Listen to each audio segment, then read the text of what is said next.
ஃபேமிலிஸை எல்லாருக்கும் வந்து இப்போ பார்த்தீங்கன்னா ரீசெண்டாக ஒரு விளாத்திக்குளத்தில் ஒரு +2 பொண்ணை பற்றி எல்லாருமே அந்த சம்பவம் கேள்விப்பட்டிருப்பீங்க. அது வந்து பார்த்தீங்கன்னா அது சென்னையிலையுமே ஒரு 4 வயசு பொண்ணுக்கு இதே மாணிக்கு நடந்திருக்கு.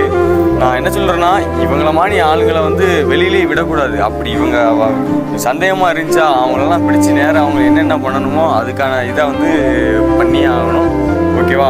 எல்லாருமே முடிஞ்ச வரைக்கும் கொஞ்சம் சேஃபாக இருங்க. இப்படி வந்து நிறைய எல்லாரும் சொல்ல முடியாது, ஒரு 100ல் வந்து பார்த்தீங்கன்னா ஒரு 50% பேர் இந்த மணிக்கு சோழி பார்த்துட்டு அலைதாங்க. ஓகேவா? அதெல்லாம் அவங்க வீட்டில் எவ்வளோ கஷ்டப்படுவாங்க இந்த இடத்துல. அதெல்லாம் இப்போ நிறைய இஷ்யூ போயிட்டு இருக்கு.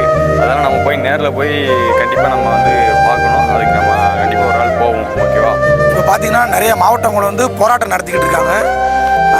அந்த குற்றவாளியை வந்து நீங்கள் கண்டிப்பாக பிடிக்கணும்.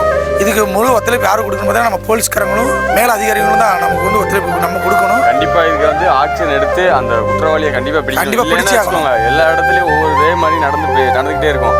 அவனுக்கு கொடுக்குற தண்டனைனால எவனுமே இந்த மாதிரி இது பண்ணவே கூடாது.